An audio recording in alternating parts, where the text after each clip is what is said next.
La parole est à Monsieur Jean Leonetti pour le groupe UMP pour 10 minutes. Monsieur le Président, Madame la Ministre, Madame le rapporteur, ce débat intervient dans un contexte particulier parce qu'il y a déjà quelques jours, nous avions largement débattu du sujet de la fin de vie et des moyens que nous pouvions mettre en œuvre pour adoucir ou faire en sorte que la mort qui existe encore en France puisse disparaître. Le contexte est aussi que, avec mon collègue Alain Claise, nous avons fait une proposition sous la demande de Monsieur le Premier ministre et que le Président de la République a fait sienne ces propositions. Et donc, nous proposerons dans quelques jours un texte qui n'est pas un consensus mou, mais qui est au contraire un dépassement de chacune de nos réflexions dans le doute et la réflexion approfondie nécessaire sur ces sujets, qui, je l'espère, améliorera très significativement la fin de vie de nos concitoyens et rassemblera l'hémicycle, comme il sait quelquefois le faire, lorsqu'il est sur un sujet majeur et en respectant l'intérêt général. Je me souviens qu'en 2005, c'est ainsi que les choses s'étaient produites et personne n'avait eu l'impression qu'il reniait les engagements ou les convictions qui étaient les siennes.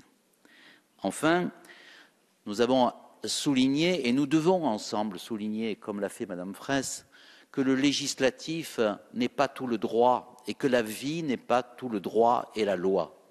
Et qu'en dehors de la loi et de la possibilité de légiférer, il y a un certain nombre d'appropriation du problème de la mort, à la fois par une culture médicale, encore par certains aspects archaïques, et par aussi une population qui aurait, si nous n'y prenions garde, tendance à se décharger sur le médical d'un problème qui est un problème existentiel et qui existe dans toutes les sociétés.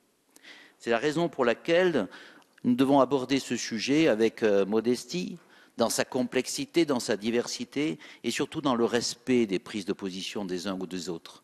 Nous n'avons pas à caricaturer les positions qui peuvent paraître pour les uns excessives ou pour les autres timorées, dans la mesure où moi-même j'ai exploré beaucoup de positions, j'ai changé quelquefois d'avis et je pense que c'est dans cet esprit que nous devons aborder ce texte.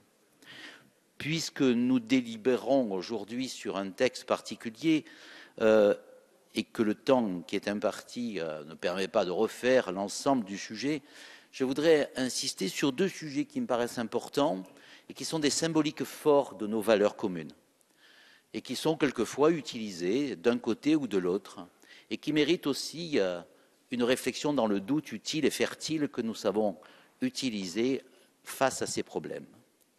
Le premier, c'est la liberté. Bien entendu, la liberté, c'est une valeur qui correspond, dans le médical, à l'autonomie de la personne. Et personne ne conteste que cette liberté doit être éteinte. Et je dirais même, plus la personne est vulnérable et plus son autonomie doit être recherchée pour faire valoir ce que, au fond de ce qui pourrait apparaître comme une déshumanisation, elle puisse retrouver cette force de l'humanité qui est l'écoute de la parole qu'elle dit. Et d'ailleurs, l'ensemble de nos concitoyens nous disent bien que ce qu'ils regrettent en fin de vie, c'est deux sujets majeurs. Au travers des rapports SICAR ou du rapport du Comité national d'éthique, ils veulent être entendus, ils veulent ne pas souffrir. Eh bien, ce respect de la parole de celui qui parle et qui n'est pas entendu dans le moment ultime de sa vie est une préoccupation que nous devons avoir. Cette liberté est-elle, dans le contexte du choix de la vie ou de la mort, un véritable choix? Axel Kahn dit que la liberté de choisir sa mort, elle est respectable dans la mesure où elle est équilibrée. Nous sommes tous dans cet hémicycle et nous, avec passion, nous défendons nos convictions, notre pays, les valeurs auxquelles nous sommes attachés. Nous pouvons très bien sortir de l'hémicycle et aller nous jeter dans la Seine. Nous avons une vie bonne et en face nous choisissons le néant. C'est le suicide existentiel.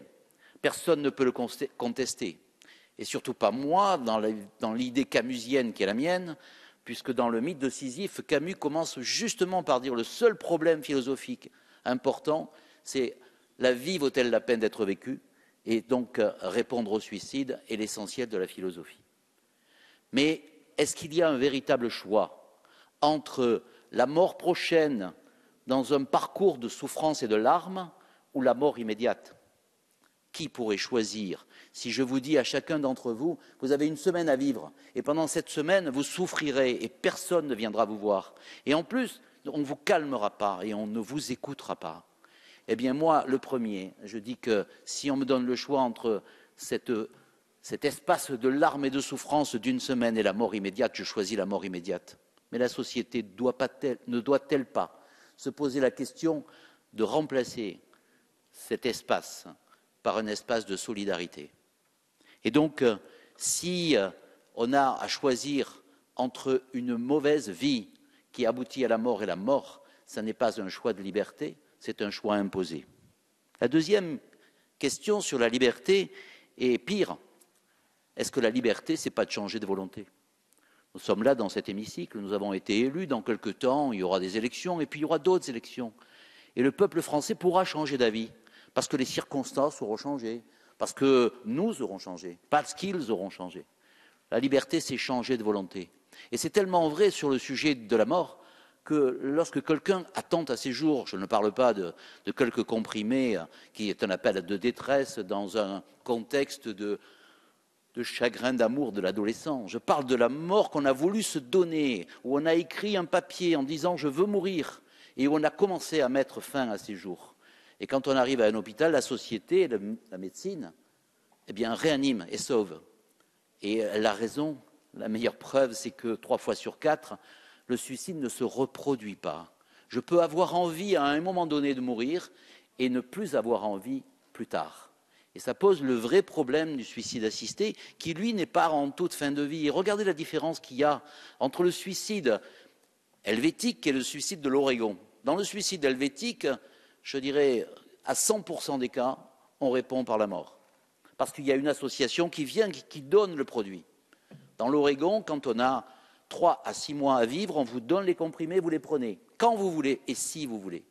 Et là, il n'y a plus qu'un malade sur 2 qui le prend.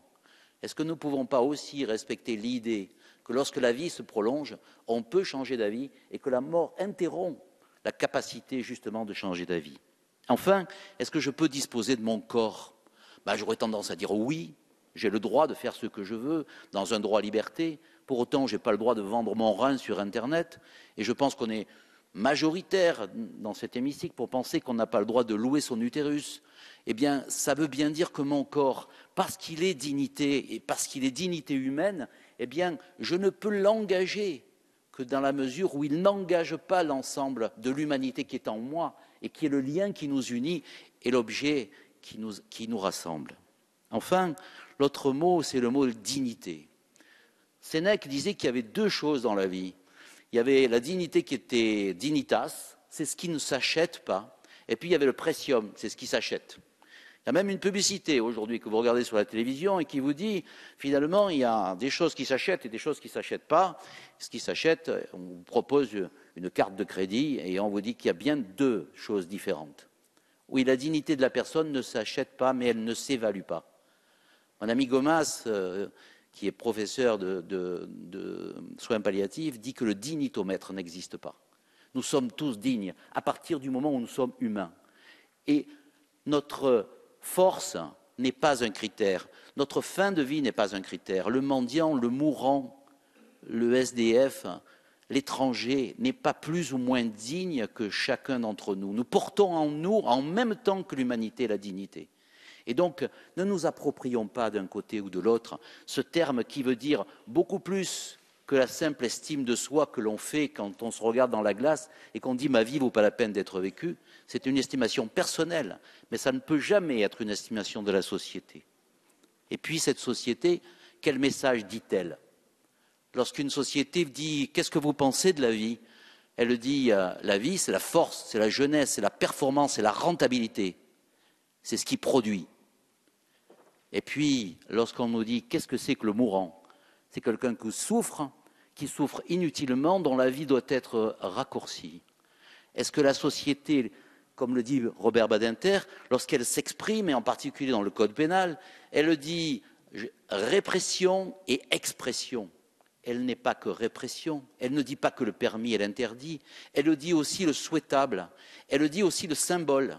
Eh bien, une société qui dirait qu'il y a des vies qui sont moins à même à être vécues et qui définirait, même de manière exceptionnelle, ceux qui ont droit à la mort et ceux qui n'y ont pas droit, est une société qui cliverait dans notre dignité, dans notre liberté et donc dans nos droits fondamentaux.